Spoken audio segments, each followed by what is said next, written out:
والوالدات يرضعن أولادهن حولين كاملين لمن أراد أن يتم الرضاعة وعلى المولود له رزقهن وكسوتهن بالمعروف لا تكلف نفس إلا وسعها لا تضار والدة بولدها ولا مولود له بولده وعلى الوارث مثل ذلك فإن أرادا فصالا عن تراض منهما وتشاور فلا جناح عليهما وإن أردتم أن تسترضعوا أولادكم فلا جناح عليكم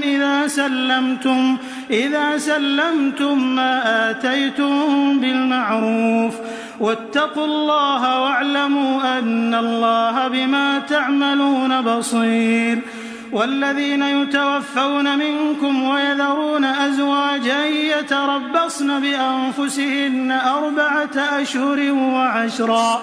فإذا بلغن أجلهن فلا جناح عليكم فيما فعلن في أنفسهن بالمعروف والله بما تعملون خبير ولا جناح عليكم فيما عرضتم به من خطبة النساء